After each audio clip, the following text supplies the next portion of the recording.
नमस्कार दोस्तों।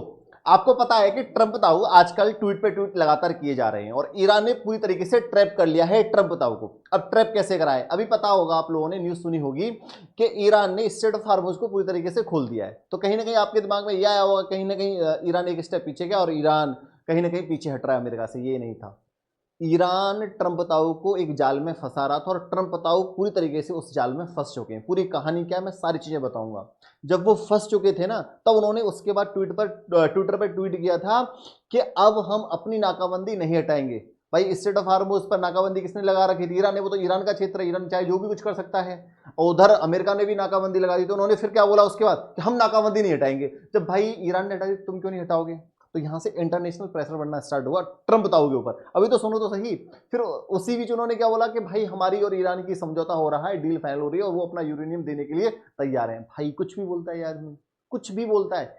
वो जाल में पूरी तरीके से फंस चुका है। अब देखना वो फंसे कैसे हैं। और फिर उसके बाद क्या बोल रहा है कि अब हम बमबारी करेंगे दोबारा से ईरान को पीछे, मतलब हम युद्ध करने के लिए तैयार हैं और ईरान को हम दोबारा से खत्म करेंगे। अभी ये लेटेस्ट आज की ही न्यूज है। पूरी कहानी क्या है पहले आप इसको समझो।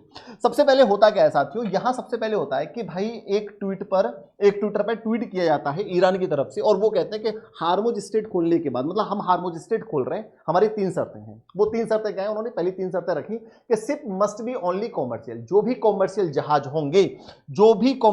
होंगे, हम उनको पास कर देंगे। ठीक है। फिर उन्होंने क्या बोला था? Ships and cargo should not be related to hostile countries. उन्होंने बोला है कि सैन्य जहाज वहां होके नहीं गुजरेंगे। Ships must pass through the route designated by Iran. Iran जो रास्ता बताएगा उसी के हिसाब से चलना है और उसको कोऑर्डिनेट कौन करेगा? आईआरजीसी कोऑर्डिनेट करेगा। ठीक है। ये इन्होंने ओपन कर दिया और यहां से जहाज गुजरने लगे। अब होता क्या है, अब आप लोगों को यह पता होगा आगे चल के यहां जाके अमेरिका नाकाबंदी करके बैठा है। जब यहां से नाकाबंदी हटा दी ईरान ने, क्योंकि ये तो ईरान के आसपास का ही क्षेत्र है ना, ईरान जो चाहे वो कर सकता है।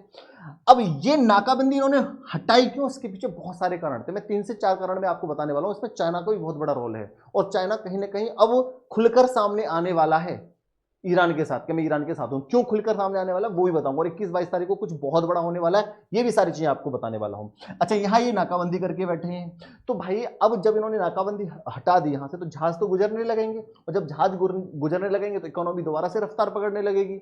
जो एकदम प्राइस सब कुछ हाई हो रखा था वो अब डाउन होने लगा। लेकिन तुम यहां नाकाबंदी करके बैठे हुए, तो इंटरनेशनल प्रेशर बनेगा नहीं बनेगा कि जब वहां ईरान ने हटा दी तो तुम क्यों बैठे हो भाई यहां? तुम भी हटो। तो यहां देखो सबसे बड़े कारण मैं आपको बताने वाला हूं। अच्छा, इससे पहले ये भी देख लो कि ईरान ने अमेरिकी नाकाबंदी के चलते दी हार्मुज स्ट्रेट फिर बंद करने की धमकी। क्योंकि अगर अमेरिका ने भाई साहब वहां से नाकाबंदी नहीं हटाई तो ईरान ने फिर बोल दिया कि ट्रंप बताओ, अगर तुम पीछे नहीं हटे तो हम दोबारा से बंद कर देंगे। तुम्हारे हाथ में तो कुछ भी नहीं है। फिर क्या होता है? ट्रंप ने ईरान द्वारा हार्मुज स्ट्रेट खोलने पर दी प्रतिक्रिया, कहा हमारी नाकाबंदी जारी रहेगी। इन्होंने बोल दिया कि हमारी नाकाबंदी जारी रहेगी। फिर समझौता कौन सा हो रहा है? फिर तुम यूरेनियम कौन सा, मतलब कौन से इनरिच्ड यूरेनियम का तुम्हारा समझौता हो गया है कि तुम नाकाबंदी से पीछे नहीं हटे? तुम बोलते क्या हो भाई ट्रंप? कुछ भी बोलते हो। अभी तो सुनो, इनकी पूरी कहानी सुनना।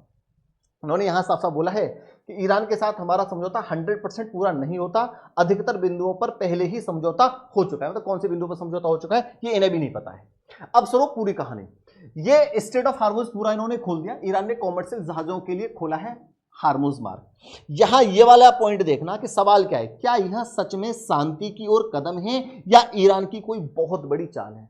अब वो चाल मैं आपको समझाने की कोशिश कर रहा हूं कि वो चाल क्या है, वो स्ट्रेट ऑफ हार्मुज क्यों खोला गया है, इसके पीछे का कारण समझना। 4 से 5 कारण मैं आपको बताने वाला हूं। सबसे पहला कारण कि अमेरिकी युद्ध पोतों को अपनी रेंज से बाहर खदेड़ना। क्योंकि यहां जो स्ट्रेट ऑफ हार्मुज था इसके पास आगे उन्होंने बहुत सारी माइंस बिछा रखी थी, उसके जस्ट पास अमेरिका के वॉरशिप्स आके खड़े हो गए। तो वो चाहता है कि अमेरिका के अगर वॉरशिप्स यहां खड़े रहेंगे तो वो कभी भी हमारे ऊपर बहुत बड़ी स्ट्राइक कर सकता है, जिससे हमें बहुत ज्यादा नुकसान हो सकता है। तो उनका सबसे पहला पॉइंट ये था कि कैसे भी करके हमें अपनी रेंज से इन जहाजों को बाहर करना है, जितने भी अमेरिकी जहाज हैं। जब हम ये नाकाबंदी हटा देंगे तो अमेरिकी जहाज को पीछे हटना पड़ेगा। सबसे पहला कारण एक ये था।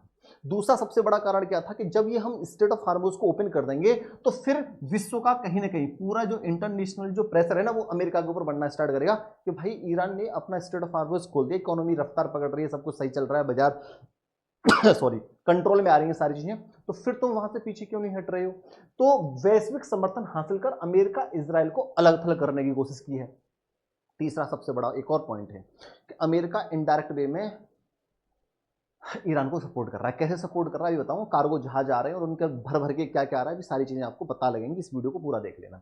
कि चीन का सपोर्ट अपने सबसे बड़े साझेदार को ऊर्जा और व्यापार की राहत देना, क्योंकि जितनी भी ऊर्जा की सबसे ज्यादा सप्लाई जो करती है, सबसे बड़ा जो साझेदार है ईरान का, वो चीन है। तो चीन के पास वो पूरी ऊर्जा, वो पूरा तेल नहीं जा पा रहा था। जो सेमीकंडक्टर और जो माइक्रोचिप्स बनाते हैं ना, वो सबसे ज्यादा कौन बनाता है? ईरान और ताइवान बनाते हैं।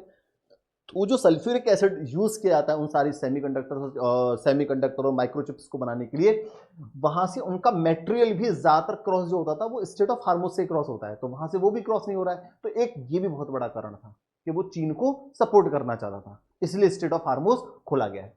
और फिर यहां तो आपको पता है ये ग्लोबल सेमीकंडक्टर माइक्रोचिप्स इंडस्ट्री को बचाने के लिए, और यहां अमेरिका के ऊपर बहुत बड़ा प्रेशर था, क्योंकि बहुत सारी अमेरिका की बड़ी बड़ी कंपनी माइक्रोचिप्स और सेमीकंडक्टर बनाती है, और जिसकी वजह से इकोनॉमी बिल्कुल खत्म होती जा रही थी अमेरिका की। तो उनका भी प्रेशर था कि भाई तुम क्या कर रहे हो ट्रंप भाई साहब, ट्रंप बताओ। तो ये 4-5 कारण मैंने बता दिए कि उन्होंने स्टेट ऑफ हार्मोज क्यों खोला है। इसके पीछे एक रणनीति थी, एक उनका प्लानिंग थी। अब देखो, अब दूसरी प्लानिंग उनकी क्या थी, ये भी एक बार समझ लो कि वैश्विक नैरेटिव पर पूरी तरह कब्जा करना। दुनिया भर के देशों को तेल और पेट्रोकेमिकल्स की सख्त जरूरत थी। कॉमर्शियल रास्ता खोलकर ईरान ने पूरी दुनिया का समर्थन हासिल किया।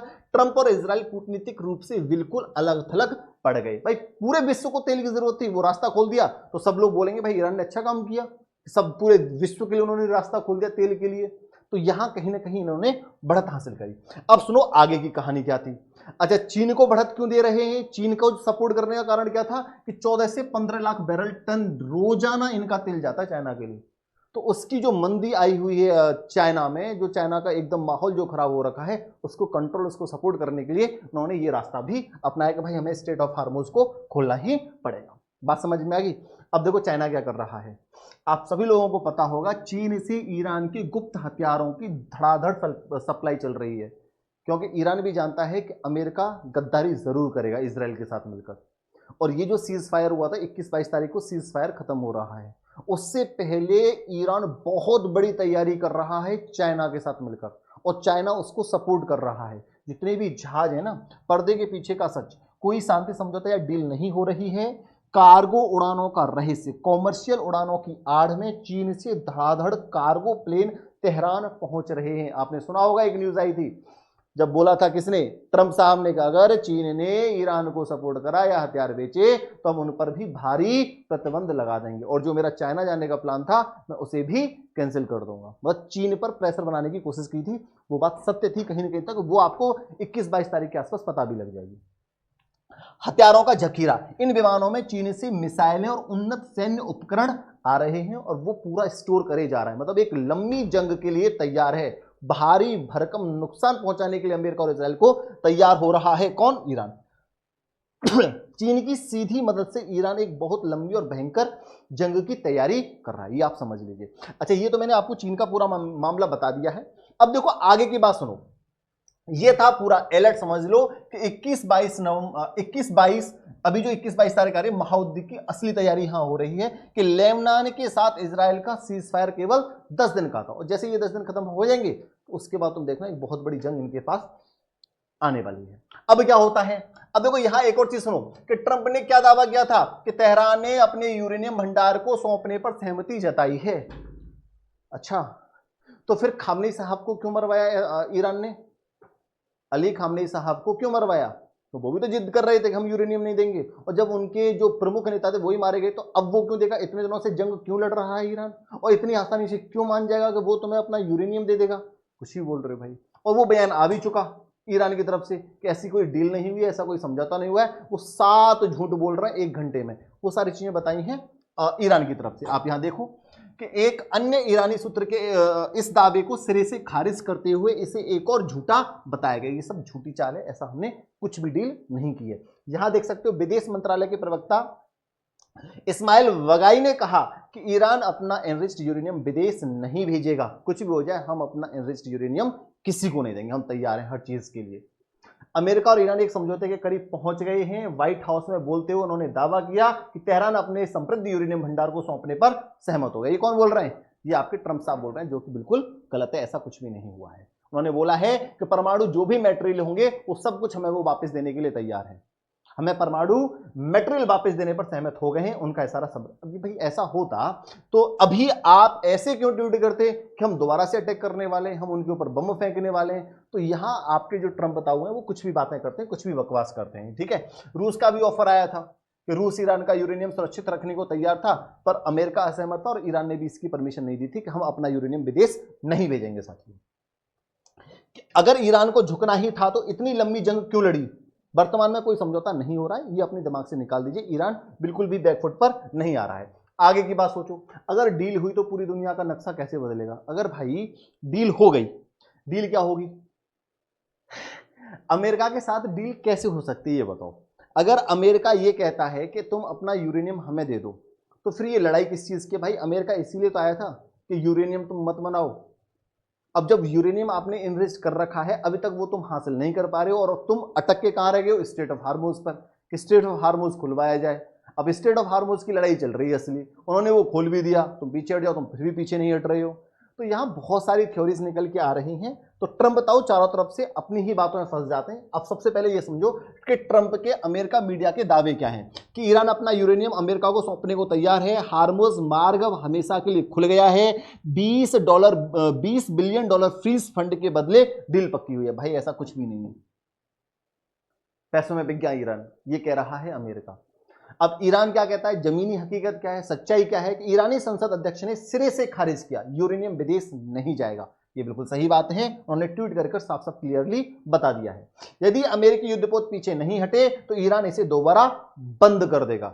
मेन मैंने कहानी तुम्हें स्टार्टिंग बताई थी, उनका जो सबसे पहला पॉइंट था वो ये था कि जो अमेरिकी वॉरशिप्स थे उनको पीछे हटाना। पैसों के लिए ईरान कभी नहीं झुकेगा। इमाम हुसैन के शौर्य वाली कौम सौदेबाजी नहीं करते। पर्सियन है भाई, ये सौदेबाजी नहीं करते, ये लोग पैसों में नहीं बिकते, ये अपने दिमाग से निकाल दीजिएगा। सीज फायर के बाद बीच ट्रंप ने ईरान की फिर दी धमकी, कहा हम बमबारी कर देंगे।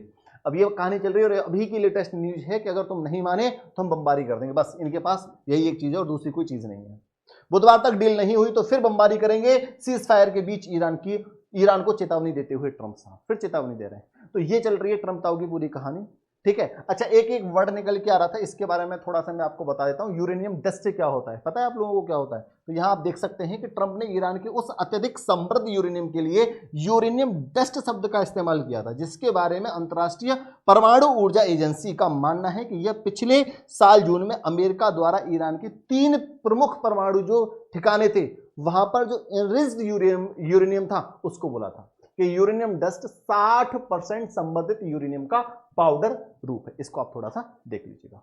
तो ये आज की पूरी कहानी थी। ऑलमोस्ट आपको सारी चीजें समझ में आ गई होंगी। अब तक जो भी अपडेट था वो मैंने सारा आपको दे दिया है।